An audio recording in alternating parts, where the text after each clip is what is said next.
Assalamualaikum warahmatullahi wabarakatuh. Baik, selamat malam, selamat berjumpa kembali pada kuliah kita kali ini. Dan kali ini kita akan melakukan percobaan ya, atau lebih tepatnya pembahasan berkaitan dengan analisis varians, tapi secara spesifik kita akan membahas tentang one way ANOVA.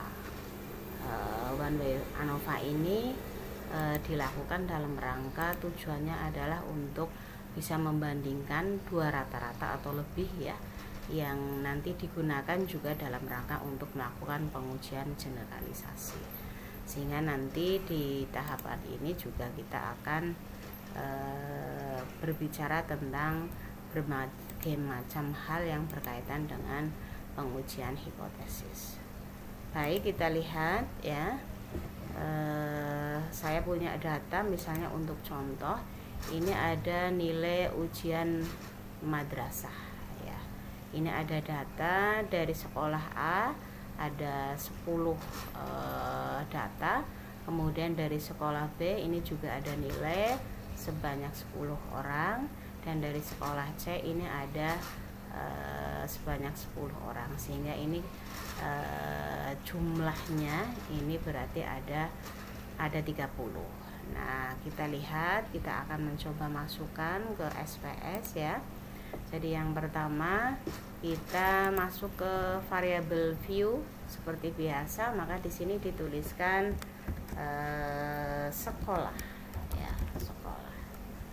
Nah, ini nanti tetap datanya kategorinya numerik ya, karena nanti sekolah akan saya, supaya bisa dianalisis, nanti akan di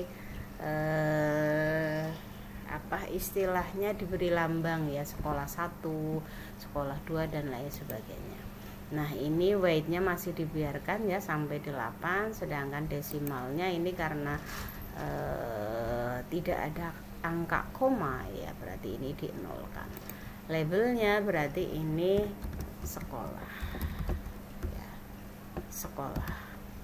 Nah, value ya berarti sekolah ini yang pertama, value 1 ini untuk melambangkan sekolah A. Ini kita add, tambahkan lagi.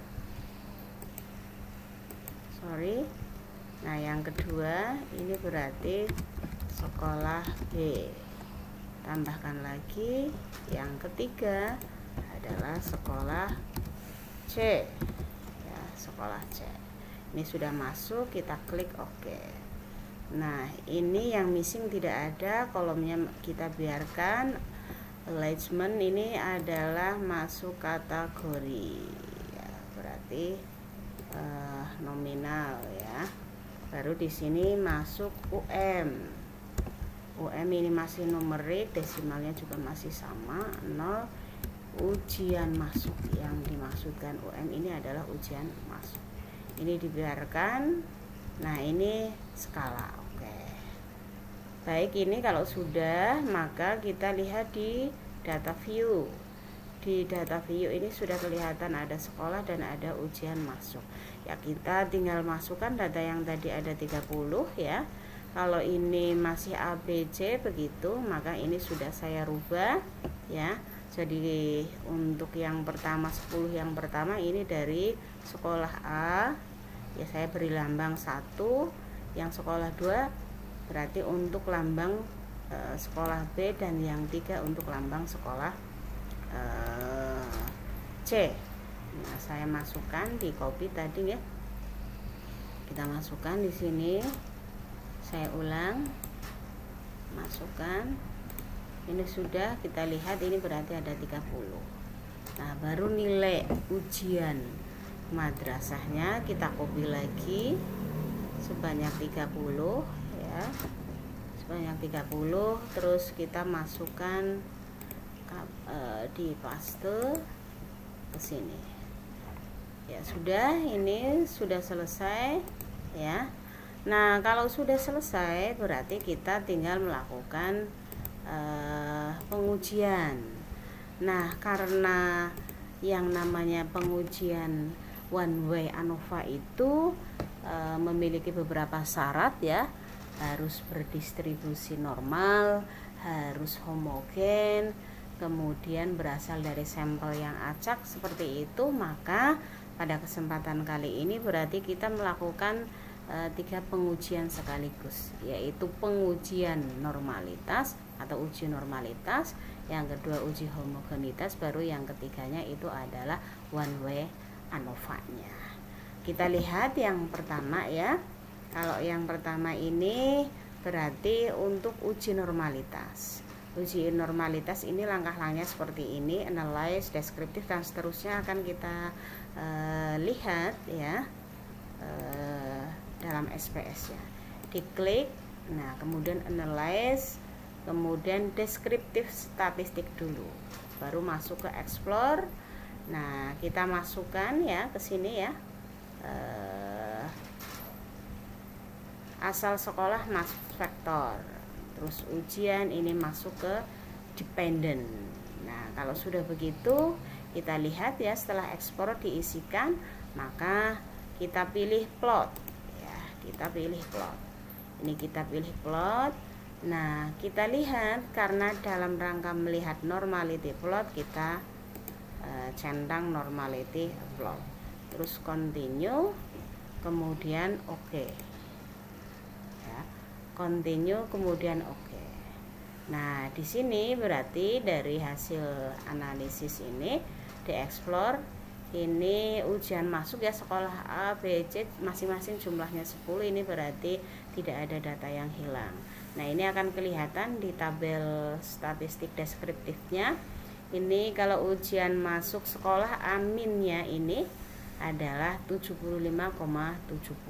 Kalau B ini minnya 72, dan yang C ini adalah 69 begitu. Nah ini nanti akan kita lihat tes normalitinya di sini, baik yang menggunakan Kolmogorov-Smirnov maupun yang menggunakan Shapiro-Wilk ya. Kita lihat misalnya yang ini kan nanti di copy ya, ini di copy ya, di copy kita masukkan di sini ya. Nah ini di paste, ini sudah saya pastekan di sini, sudah saya beri tanda. Ini yang tadi saya sebutkan, kalau mau melihat berapa sih rata-rata dari nilai ujian madrasah masing-masing sekolah, ini A 75. Kalau secara sepintas kita lihat 75, yang sekolah B ini 72, dan yang sekolah C ini ada 69, berarti kan memang rata-ratanya berbeda. Nah ini berdasarkan tabel ini maka kita memperoleh masing-masing rata-rata sebagaimana yang tersebut, sehingga kalau kita lihat mana yang tertinggi, ternyata nilai rata-ratanya yang tertinggi adalah di sekolah A, yaitu 75,70. Nah karena kita ingin melihat apakah data ini adalah data yang berdistribusi normal atau tidak sebagai syarat untuk melakukan one way ANOVA tadi, kita lihat ya dari tabel test of normality-nya. Dari tabel test of normality-nya kita lihat ya, di sini di Kolmogorov-Smirnov untuk yang sekolah A ini tingkat signifikansinya adalah 0,200. Yang B 0,200 sampai yang C demikian. Begitu juga yang Shapiro-Wilk. Nah, untuk bisa mengetahui apakah ini berdistribusi normal atau tidak, kita kembali ingat kepada kaidahnya. Kapan disebut dengan normal? Nah, kaidahnya adalah jika nilai signifikansinya lebih besar dari 0,05, maka berarti data berdistribusi normal.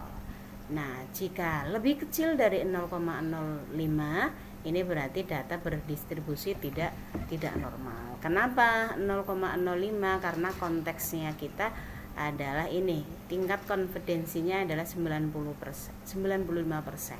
Berarti alfanya adalah 0,005. Nah, yang dicarikan yang distribusi normal. Nah, berarti syaratnya nilai signifikansinya harus lebih besar daripada 0,05.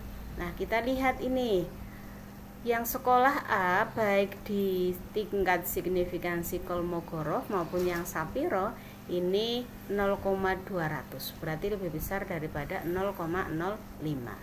Yang Shapiro ini malah lebih besar lagi, 0,957.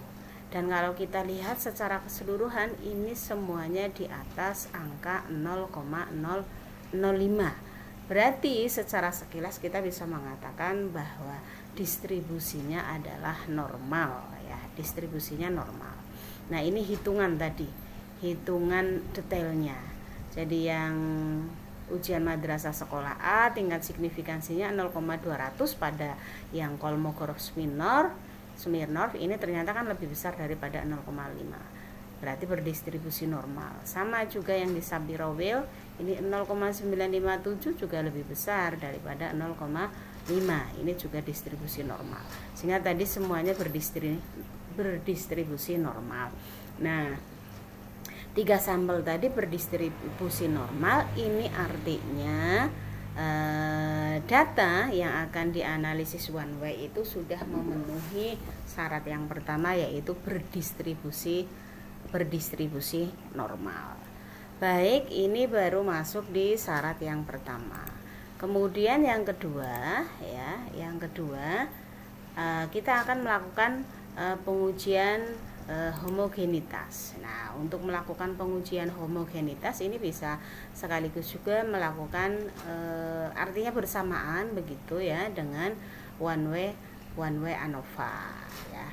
Nah, maka kita klik data, analyze, kemudian kita pilih compare mean dan compare mean ya, terus dipilih one way ANOVA ya. One way ANOVA ini sama, sekolah ini berarti masuk vektornya dan ujian masuk ini masuk dependent.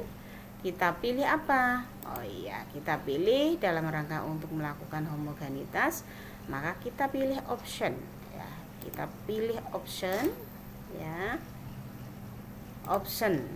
Nah, di sini kita ingin melihat juga deskriptif, statistik deskriptifnya itu seperti apa, maka kita tandai. Nah, juga karena ingin mengetahui homogenitas of varian test, kita beri tanda. Nah, kita klik continue. Ini baru oke ya, baru oke. Kita lihat apakah homogen apa tidak. Nah, ini one way ya, ini kan sudah analisis one way. Ini tampil deskriptifnya ya. Ini akan kelihatan ya, sekolah A ya, minnya berapa, standar deviasinya berapa sampai standar errornya seperti itu. Tingkat signifikansinya ada di 95%, ini sudah otomatis ya, ini akan kelihatan. Nah, kemudian yang akan dilihat ini adalah test of homogeneity of variance. Di sini homogeneity of variance. Baik, kita lihat. Baik, saya lanjutkan ya. Nah, karena kita sudah mendapatkan tabel ini, maka kita copy ya, saya kopikan ya, sudah ini. Berarti ini sudah masuk di langkah yang kedua ya, yaitu melakukan uji varian atau uji homogenitas. Yang pertama kita mencoba melihat rata-rata ujian madrasah di masing-masing sekolah yang ada 3 ini. Maka yang dilihat ya di tabel deskriptifnya. Ini kelihatan minnya atau rata-ratanya ini kelihatan berbeda ya. 75,70, 72,60 sampai yang terkecil adalah 69,60. Ini berarti tabel deskriptif tentang rata-rata atau min dari masing-masing sekolah. Sekaligus juga bisa diketahui bahwa yang tertinggi ini adalah 75,70 sebagai nilai rata-rata ujian madrasah yang tertinggi. Ini yang pertama untuk melihat rata-rata masing-masing. Nah, yang kedua, karena dalam rangka menguji homogenitas, kita lihat ya, apakah perolehan min dari ketiga sekolah tersebut memang memiliki variansi nilai atau tidak. Nah, untuk mengetahuinya kita melakukan uji homogenitas. Nah, yang dilihat ini adalah di tabel test of homogeneity of variance. Yang dilihat itu adalah signifikansinya. Nah, signifikansinya di sini 0,681. 0,681. Nah, untuk mengetahui apakah ini homogen atau tidak, nah kita kembali masuk kepada kriteria atau kaidah yang akan kita gunakan. Kaidahnya adalah jika signifikansi lebih besar dari 0,05, maka datanya adalah sama atau homogen. Nah, coba kita bandingkan. Ini datanya adalah 0,681. Apakah lebih besar atau lebih kecil dari 0,05? Ternyata lebih besar. Nah, karena lebih besar, maka artinya datanya ini adalah homogen ya. Variasi nilai minnya ini homogen. Walaupun terlihat masing-masing seperti berbeda, tetapi ketika dilakukan uji homogenitas ternyata masih masuk ke kategori sebagai yang homogen. Nah, ini berarti juga karena datanya homogen, berarti data ini memenuhi syarat yang kedua untuk dilakukan uji one way ANOVA. Nah, ini berarti sudah memenuhi syarat. Kalau sudah memenuhi syarat ini relatif sudah ayem begitu ya. Nah, maka tinggal kita mengajukan hipotesis saja sebagai langkah ketiga dari one way ANOVA. Nah, di sini misalnya ya hipotesis statistik yang terumuskan dalam formulasi matematik seperti ini. Jadi H0 itu adalah mu1 sama dengan mu2 sama dengan mu3. Sebenarnya ini sebanyak mu K. Ya, hanya tergantung dari banyaknya sampel. Karena ini ada 3 ya langsung ditulis 3 ini.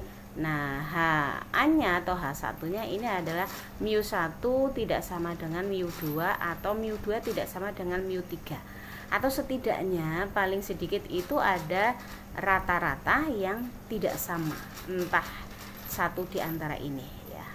Baik, ini adalah hipotesis statistiknya. Lalu bagaimana dengan hipotesis penelitiannya? Hipotesis penelitiannya ini H-nya atau H1-nya ada perbedaan. Jadi mengatakan ada perbedaan yang signifikan rata-rata nilai ujian madrasah antara siswa sekolah A, sekolah B, dan sekolah C, atau sekolah A, sekolah B, sekolah C langsung disebutkan ketiga sekolah. Jadi ada perbedaan yang signifikan rata-rata nilai ujian madrasah siswa ketiga sekolah, seperti itu juga boleh. Nah, kebalikannya dari HA adalah H0. Kalau ini ada perbedaan, kalau di sini tidak ada, maaf ini salah. Tidak ada perbedaan atau tidak terdapat perbedaan yang signifikan rata-rata nilai UM antara siswa sekolah A, B, dan C. Nah, ini hipotesis seperti ini kan sebenarnya gambaran ini kalau logika dibalik ya, ada hipotesis baru ada judul, maka judul penelitiannya bisa seperti ini: studi komparasi nilai ujian madrasah siswa sekolah A, sekolah B, sekolah C. Seperti itu, boleh seperti itu. Atau kalau perumusannya judul lebih dulu berangkat dari masalah, maka hipotesisnya akan seperti apa ya, seperti ini. Nah, setelah mengajukan hipotesis sekaligus juga lengkapi dengan kriteria di dalam melakukan pengujian. Di sini ada 2 cara, pengujian yang pakai signifikansi dan pengujian yang pakai F-tabel dan F-hitung. Jadi kalau yang pakai signifikansi ini dilihat F-hitungnya lebih besar sama dengan F-tabel. Ya, jika lebih besar sama dengan F-tabel maka H0 ditolak. Artinya ini signifikan ya, artinya signifikan. Nah, dan sebaliknya F-hitung lebih kecil sama dengan F-tabel maka H0-nya diterima. Ini diterima.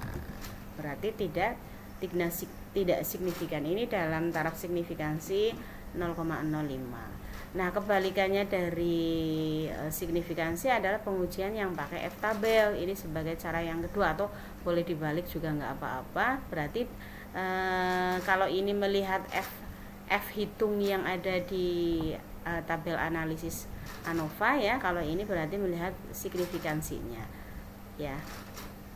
Kalau di sini H0-nya ditolak jika lebih besar daripada F tabel, maka kalau dalam signifikansi jika lebih besar malah H0-nya diterima.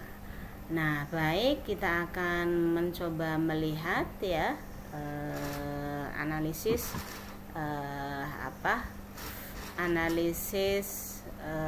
one way ANOVA-nya ya. Kita lihat di tabel ANOVA. Kan tadi sudah memiliki ini ada tabel ANOVA ya, ada tabel ANOVA sudah di copy ya, kita masukkan di sini ya. Oke. Nah, ini yang akan ditandai ini. Kalau pakai cara yang pertama ini berarti melakukan perbandingan antara F tabel dengan F hitung. Ini F hitungnya. Atau cara yang kedua pakai signifikansi, ini adalah angka signifikansinya. Sehingga dari sini bisa diketahui bahwa nilai signifikansinya 0,500 ini ya. Dan F hitungnya ini adalah 0,711. Lalu bagaimana kita membuat kesimpulan? Ya, sebagaimana yang tadi sudah disampaikan, cara yang pertama pakai F hitung ya. Di sini kelihatan ya, F hitungnya di sini adalah 0,711. F hitung lebih besar dari F tabel, maka artinya HO ditolak. Artinya signifikan. Nah, kita lihat ya. Nah, sebelum melakukan perbandingan antara F tabel dan F hitung, kita kan baru punya F hitungnya 0,711.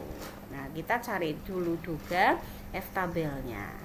Untuk menentukan F tabelnya ini bisa dilihat di buku statistik dengan taraf signifikansi 0,05. Yang perlu diperhatikan adalah DF1 dan DF2-nya berapa ya. Nah, untuk mengetahui DF1, DF2 kita lihat saja di tabel ANOVA tadi. Di tabel ANOVA kita lihat yang ini DF ya, DF. Jadi between group ini berarti DF1 ini ada 2. Nah, DF2-nya adalah 27. Ini yang masuk di within group ya, masuk di within group. Jadi ini sudah kita masukkan, dan kalau dicari di tabel itu ya akan muncul DF1 kemudian turun sebanyak 27 di DF2, nanti geser ke kanan akan ketemu angkanya di sini 3,354. Nah, karena ketentuannya tadi hanya melakukan perbandingan antara F tabel dan F hitung, kita sudah ngantongi F hitungnya 0,711 ya, dan F tabelnya 3,354. Dibandingkan ini berarti 0,711 lebih kecil dari 3,354. Maka HO ditolak ya. Ini karena lebih kecil HO ditolak. Apakah betul ini kriterianya? Ya, lebih kecil ya. Sorry di sini ya. F hitung lebih kecil daripada F tabel, maka HO diterima. Artinya tidak signifikan. Sebentar. Ya, ini artinya bahwa karena F hitung itu lebih kecil daripada F tabel, maka sesuai dengan kaidah tadi kan ini ya, lebih kecil maka HO diterima. Artinya tidak signifikan. Diterima ini artinya ada perbedaan sih, tapi sangat kecil ya, sangat kecil, sehingga bisa dibilang ya tidak ada perbedaan nilai rata-rata ujian madrasah antara siswa yang berasal dari tiga sekolah tersebut ya. Memang kalau kita cek ya di tabel deskriptif tadi kan, kita scroll ke atas, memang nilainya minnya ini kan sebenarnya ada perbedaan, tapi kan perbedaan ini perbedaan yang tidak signifikan ya, seperti itu. Ini rata-ratanya kan ada perbedaan tapi tidak terlalu signifikan, sehingga masuk kategorinya sebagai tidak signifikan. Nah, kita lebih lanjut. Cara yang pertama berarti artinya tidak ada perbedaan. Bagaimana kalau kita menggunakan cara yang kedua, yaitu dengan uji signifikansi. Uji signifikansi ini kebalikannya, berarti HO diterima jika lebih besar signifikansinya daripada 0,005. Kita lihat tabelnya ini, taraf signifikansinya ini adalah 0,500 ya. 0,500 berarti kan lebih besar daripada 0,05. Ini lebih besar, berarti HO diterima. Kalau HO diterima, ini artinya rata-rata ujian madrasah dari ketiga sekolah tersebut memang sama. Jadi rata-ratanya sama, ini berarti tidak ada perbedaan, berarti kan juga sama. Ini hasil dari uji ANOVA di sini ya, seperti itu. Baik, saya lanjutkan ya.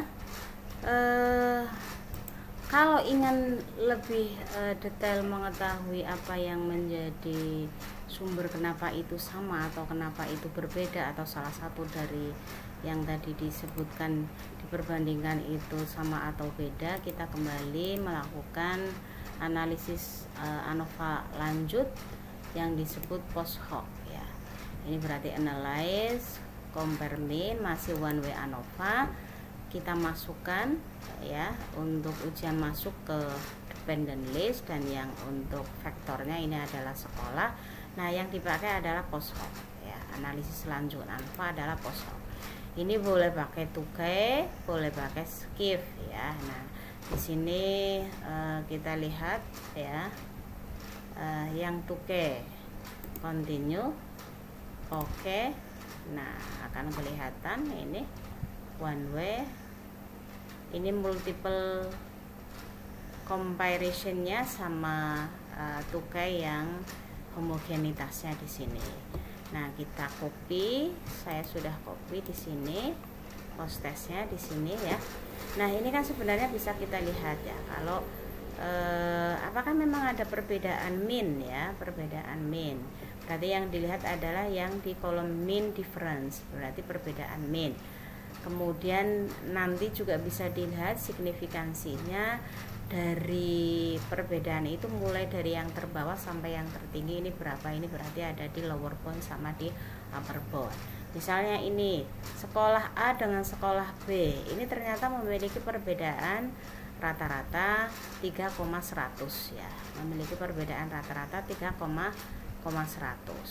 Yang perbedaan rata-rata ini berkisar dari nilai yang terendah, rata-ratanya ini adalah min 958 sampai dengan 15,78 pada taraf signifikansinya ini ya, 95. Nah, pertanyaannya adalah bagaimana menguji apakah memang terdapat perbedaan nilai rata-rata ujian madrasah kepada sekolah A dan B ya. Nah, maka di sini dilihat adalah nilai signifikansinya. Jika nilai signifikansinya lebih besar atau lebih kecil daripada 0,05 ya, jadi pilihan ya, mau lebih besar atau mau lebih kecil. Nah, kita lihat ya, taraf signifikansinya ini sekolah A dan B ini 0,818. Maka kita tinggal masukkan, ternyata setelah dibandingkan nilai signifikansi hitungnya ini adalah 0,818, ternyata ya lebih besar daripada 0,05. Maka karena lebih besar, bisa disimpulkan bahwa nilai rata-rata ujian madrasah A dan B itu adalah sama ya, adalah sama ya, sehingga perbedaan rata-rata nilai ujian di antara sekolah A dan B itu memang tidaklah signifikan. Artinya tidak ada perbedaan yang signifikan ya. Ini perbedaannya tidak signifikan. Begitu juga dengan A dan C, begitu masing-masing dilihat ya, A dan C. Ini A dan C, ini sudah saya tuliskan, ini ternyata juga lebih besar, berarti artinya sama, dan artinya pula perbedaannya tidak signifikan. Kemudian B dan C, kalau C sama A ini sama, AC ini 6 Ini min ya, ini sebenarnya maksudnya menunjukkan yang sama. Kemudian C dengan B ini 3, nah berarti B dengan C ini sekian perbedaannya, dan signifikansinya tetap masih sama 0,828, berarti lebih besar juga ya dari 0,05. Ini juga artinya sama, yang artinya pula berarti perbedaan itu memang tidak signifikan, sehingga ini sama dengan hasil yang ini ya. Memang setelah dilihat detailnya ya memang tidak ada perbedaan yang signifikan seperti itu. Tapi bisa juga dilihat lebih jauh ya, pakai tuke HSD di ujian masuk ya. Ini kalau kita lihat ya, seperti ini ya, memang tidak ada perbedaan. Baik, saya kira itu untuk latihannya one way ANOVA. Terima kasih, semoga bermanfaat. Assalamualaikum warahmatullahi wabarakatuh.